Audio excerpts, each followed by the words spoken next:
అదే RTV app వార్తల్ని క్షణాల్లో చదివే అవకాశం ఉంటుంది. ఒక న్యూస్ పేపర్, ఒక టెలివిజన్ ఛానల్ మీ చేతుల్లో ఎప్పుడూ ఉంటాయి. ఎండి ఆఫీసులో ఏ విధంగా బీగాలు వేసి లాక్ చేసి వాళ్ళు నామినేషన్లు వేశారో వేసి గెలిచారంటున్నారు. డిక్లరేషన్ వాళ్ళే తీసుకున్నారు, వాళ్ళే. ఈరోజు మేము అదే తాళాలు వేసి వాళ్ళు మీరు ఎంపీటీసీలు గారు, మీరు జడ్పీటీసీలు కాదు అని మేము ఈరోజు కరాఖండిగా చెప్తున్నాం. వాళ్ళకి నీతి నిజాయితీ ధర్మం అయితే నిజాయితీగా ఉంటే వాళ్ళు ఈరోజు రాజీనామా చేసి బయటకు వచ్చి ఎలక్షన్లో పోటీ చేయమనంటే మేమైతే నామినేషన్ ఇచ్చామో మేము కూడా ఎన్నికల్లో పోటీ చేస్తాము.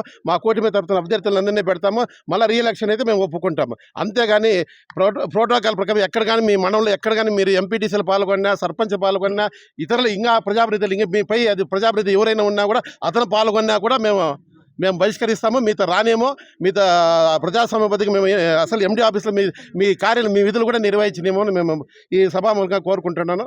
జై తెలుగుదేశం. తంబాలపల్లి నియోజకవర్గంలో 6 మండలాల్లో ఎక్కడ కని విని ఎరగని తరుణంలో ఈరోజు పెద్ద తీపి సముద్రంలో ఇంత దౌర్భాగ్యం జరుగుతుందంటే ఒకే ఒక వ్యక్తి, పాపాల పెద్దిరెడ్డి వ్యక్తి వల్లే ఇది జరుగుతూ ఉంది.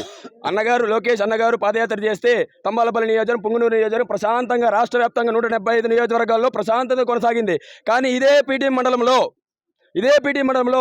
ఎంపీపీ అని చెప్పుకునే ఒక ప్రజాప్రతినిధి ప్రజల ద్వారా ఎన్నుకోకుండా ఇదే ప్రజల చేత కాకుండా ఈరోజు అన్నగారు చెప్పినట్లు ప్రజల ద్వారా ఎన్నుకోండి.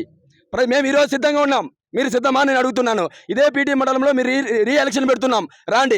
మీ మాదిరి ఈ విధంగా చింపేసి ఈరోజు నామినేషన్ పత్రాలు కాదన్నా. ఈరోజు మేము ధైర్యంగా చెప్తున్నాం. కూటమి తరపున జనసేన, బీజేపీ, టీడీపీ అందరి తరపున మీకు దమ్ము ధైర్యం ఉంటే రాజీనామా చేసి ఎన్నికలకి రావండి. మేము సిద్ధంగా ఉన్నాం. మా ప్రజాప్రతినిధులు నిలబెడతాం. అన్నగారు పెద్దవాళ్ళందరూ నిలబడతారు, మీరు నిలబడండి. ఇది సంసిద్ధంగా ఉన్నారని కోరుతున్నాను. లేని పక్షంలో మేము తీసుకోవాలని యాక్షన్ మేము తీసుకుంటామన్నా. ఈరోజు మీతో ఎవరైతే కాపాడుతున్నారో వాళ్ళు ఎవరు ఉండరన్నా.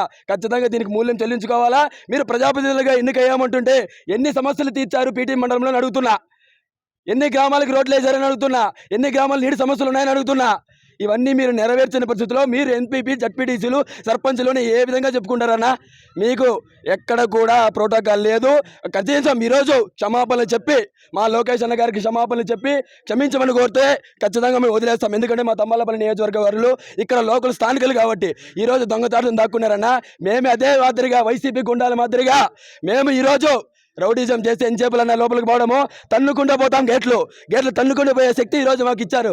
కానీ మా క్రమశిక్షణ అంటూ మా పెద్దయిన చంద్రబాబు గారు అయితేనే, లోకేష్ గారు నేర్పించారు కాబట్టి ఇంతమంది ప్రజాప్రతినిధులు ఉన్నారు. అన్నగారు మార్కెట్ చైర్మన్ అయితేనేమి, మండల అధ్యక్షులు గారు అయితేనేమి, అందరూ సీనియర్ నాకు ఎవరన్నా కూడా ఎక్కడ కూడా శాంతి భద్రతలు ఆటంకాలు కలిగిస్తున్నారన్నా ఎక్కడా లేదు. మరి ఒకసారి ఈ మీడియా ముఖంగా చెప్తున్నాం. పీటీ మండలమే కాదు, తంబాలపల్లి నియోజకవర్గం అభివృద్ధి చెందాలంటే కూటమి ద్వారానే అవుతుంది. ఈసారి జరుగుతాయి కదా ఎలక్షన్లో, కూటమి తరపున అభివృద్ధి చేసే పథంలో నడిపిస్తామని ఈ మీడియా ముఖంగా తెలియజేస్తున్నాం. ఖచ్చితంగా రాజీనామా చేయాలి. వెంటనే లోకేష్ అన్న గారికి క్షమాపణ చెప్పాలన్న. మరిన్ని వీడియోస్ కోసం ఛానల్ ని సబ్స్క్రైబ్ చేయండి. లేటెస్ట్ అప్డేట్స్ కోసం వాట్సాప్ ఛానల్ ని ఫాలో చేయండి. అండ్ లింక్ డిస్క్రిప్షన్ లో ఉంది.